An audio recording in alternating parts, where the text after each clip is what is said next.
What was in the FNAF 4 box? It's a question that's plagued the FNAF community since it first appeared back in 2015, and yet, last year, Scott finally told us that he doesn't really know anymore. Naturally, this felt like a gut punch to us theorists. People were mad, to say the least. But my question is, was he wrong to do this? Should he have planned for this better? Or is there something else going on here that makes this decision a stroke of genius?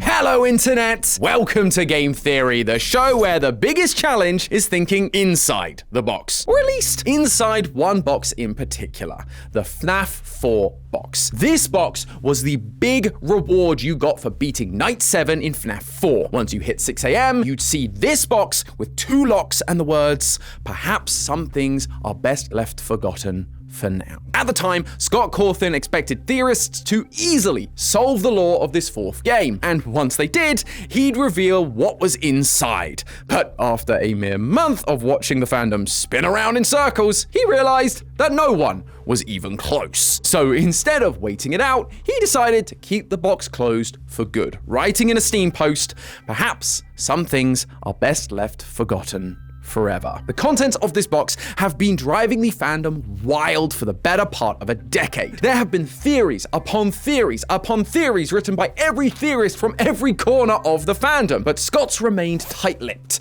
and it seemed like the box was going to join the creation of Stonehenge and the identity of Jack the Ripper as one of history's biggest unsolved mysteries. That was until our good friend Dorco finally managed to convince Scott to spill the Fazgoo on what was really inside the box. Even though at the time something was definitely there, the progression of the story didn't go there, and the other half of that idea remained in my subconscious. All of that to say, there is something in the box, but I never pursued it, and I don't know if I can find it again.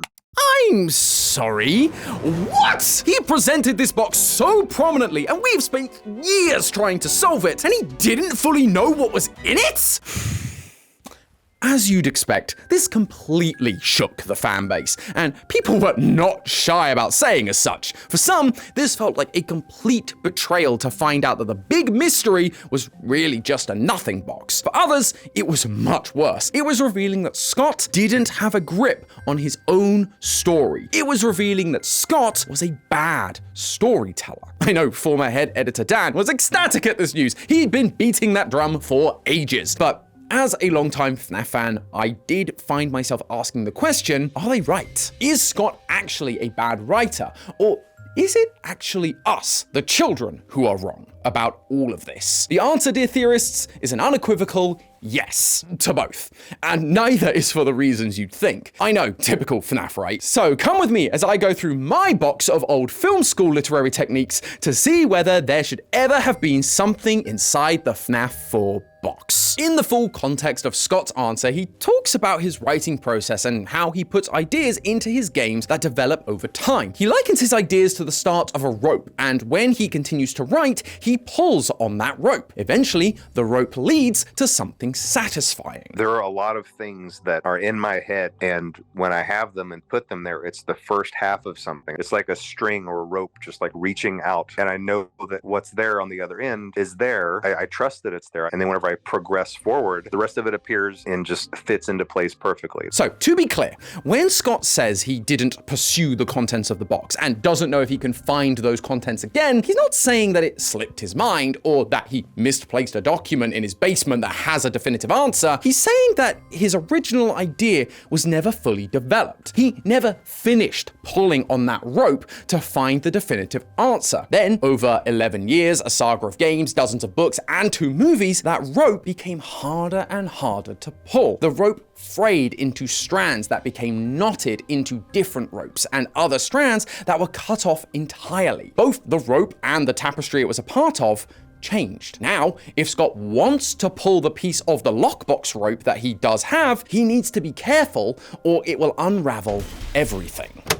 Oh hey, Future Tom here. So I recorded this video a few weeks ago, and then I went on vacation, and during that time, Scott released this, the Ultimate Guide 2.0, and in it there's a strange entry called Chica's Secret Party, a game that nobody ever knew existed. Now, this thing needs a whole episode on its own, but I wanted to mention it because here it says, it's here you'll catch a glimpse of a box that longtime fans will be familiar with, as well as a peek inside, which won't be spoiled here. This implies there was something inside the box and that Scott had figured it out all the way back in 2016. But remember, in Scott's first interview with Dorco, he mentioned how Matt was right and that the contents of the box have changed over time, meaning he may have known what was gonna be in it back in 2016, but as the games went on, it had to change and now he doesn't know exactly what it is. Plus, the Ultimate Guides are notoriously bad on the accuracy front, and if Scott remembers this supposedly real game enough to bring it up a year after the interview, he could have just said, yep, there is, and no one's found it yet, tee-hee, rather than the much more controversial answer that got people upset in the first place. Scott is known for winding up the fan base after all. That would feel much more in character for him. So yeah, I don't really think this is going to change anything I'm going to say, but I wanted to mention it in case you wondered why I didn't bring it up for the rest of the video. But let's get back to Past Me and Scott's supposed lack of forward planning. The general consensus I saw online focused on this being the problem. To a lot of people, this felt laughably amateurish, that he put such importance on an undercooked plot thread to just have faith that any random idea you have will work out eventually. If he was a good writer, he would make sure that all the pieces were actually in place for us, that they fit together nicely, and that he knows what the ending of the story is to pay off whatever he set up throughout. Basically, what people were saying is that to be a good writer, you have to be what the writing world knows as a plotter. You would have thought creative writers could have come up with a more, I don't know, creative name for themselves, but actually, its serious, straightforward nature tells you everything you need to know about them. Plotters are the ones with dozens of note cards, literally plotting out every part of the story before they even begin writing. The main place you'll see plotters work is in movie scripts. Oh, hang on. Hey buddy, what are you doing? Are you going on my territory? Oh, hey Lee, I was just, oh look! A shiny new video game TV show for you to steal from me. Go fetch! Did you seriously think that was gonna work? It's animated, not live action? Listen, I'm gonna go, but not because you told me to. Don't touch my stuff. Now, where was I? Oh, yeah. Screenplays are a great example of plotter-written stories being used to incredible effectiveness. 99% of movies you've seen are written as outlines first. Most moviegoers aren't willing to sit through more than 1.5 to 2.5 hours, so that means your script can only be so long. The standard for movie scripts is that one page equals 1 minute of screen time, so that means your story has to fit within 90 to 150 pages. When you do plan for it, you get fantastic movies with good pacing and solid endings like The Shawshank Redemption, Fight Club, and Forrest Gump. But if you don't plan for that, then your story can end up feeling rushed in places or bloated in others because you have to go back retroactively to either cut things down or bulk them up to fit within that window. We actually do a similar thing here at Theorist. We've spent a long time figuring out what the optimal length for a video is, and so before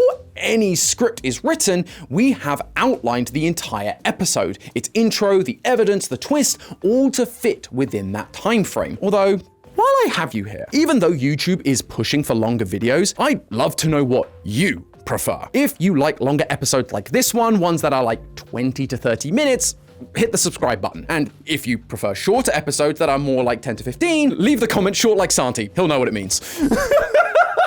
I forgot I wrote that.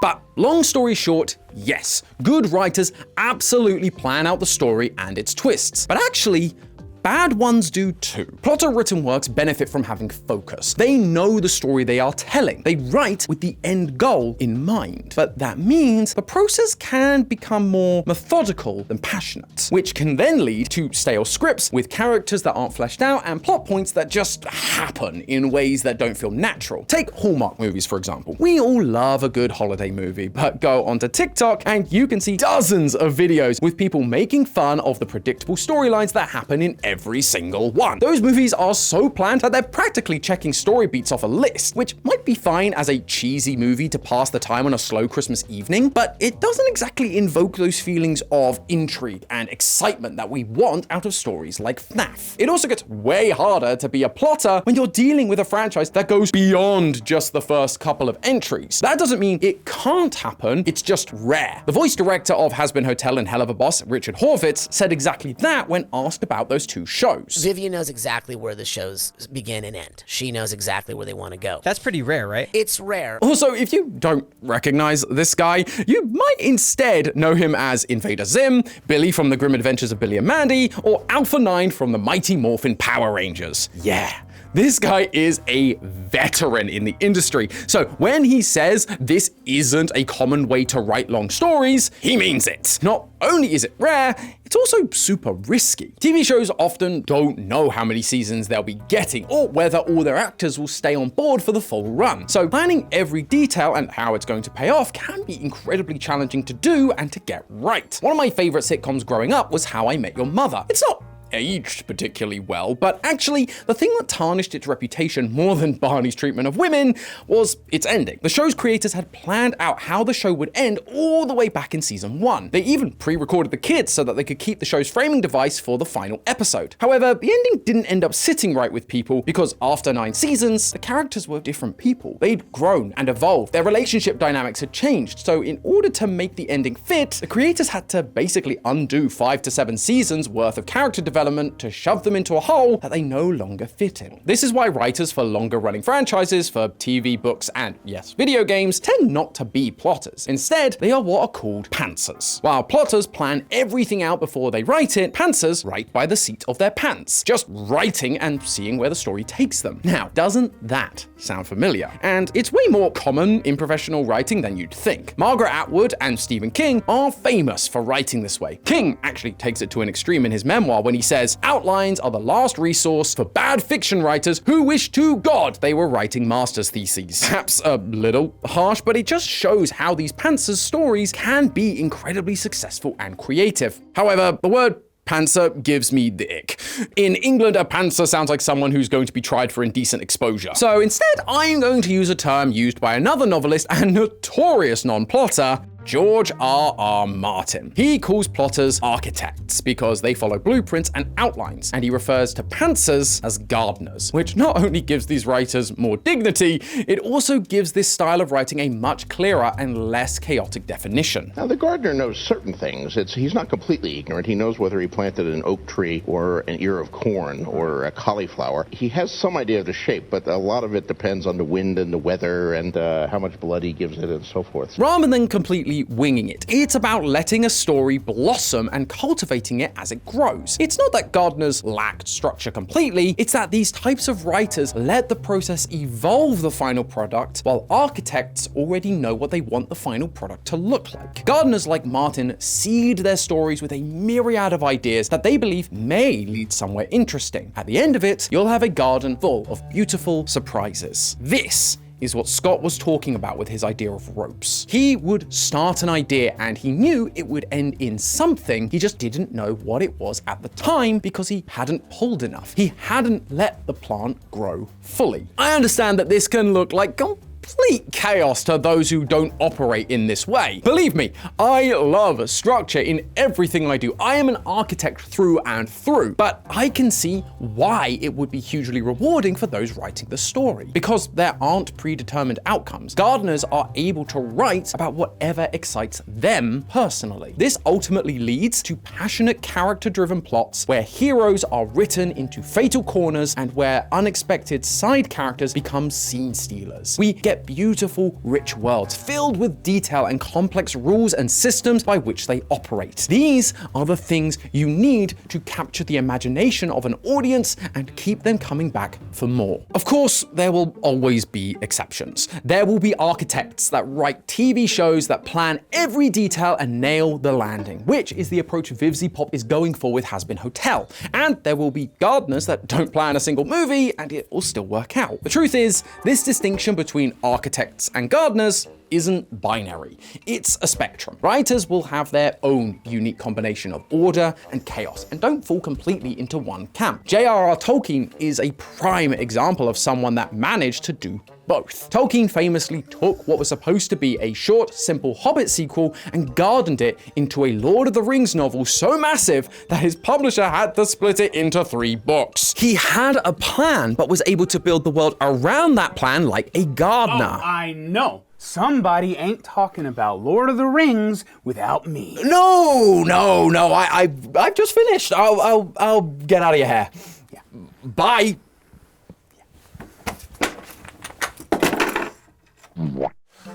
The point is, neither way is technically right or wrong. Each person is going to handle their own stories differently, and they may change their tactic as time goes on. I think in my mind, the story was going to be 3 games. And in all honesty, I think Five Nights at Freddy's 3 was where I kind of started letting myself be driven a little bit more by criticisms. After the first game, Scott took the architect approach, planning the original trilogy to be the complete story. But as time's gone on, he's become more and more of a gardener. And at the end of the day, it's that strategy that has kept us all coming back to FNAF over the last 11 years. This ever-growing lore, this fantastical world full of ghost kids, AI possession, and characters, each with their own motivations that continue to drive the story forward. At least, we think so. It's kinda hard to tell sometimes. So, was Scott wrong for not fully planning out the box? Absolutely not.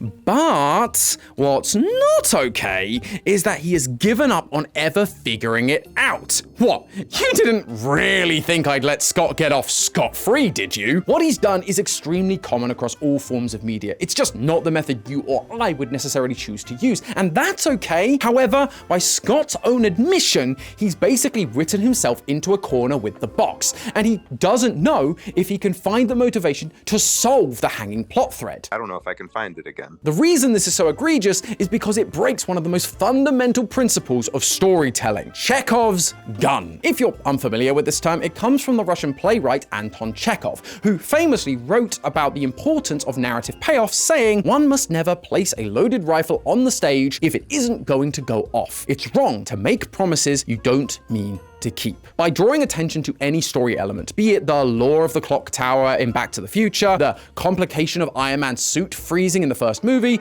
or the box in FNAF 4, a writer is making an implicit promise that these elements will pay off in some way. Chekhov's gun, by its very nature, is an architect's tool. You're putting something in the audience's faces early on, knowing that it's going to come through later because you've already figured out where it's going. Instead, Scott fell into the classic gardener trap, believing an idea, a seed, was going to become something big, and so forced our attention onto it without having the final something planned out, which leads to this. Oh, what's this? It's my own Chekhov's gun. This here is J.J. Abrams' Mystery Box.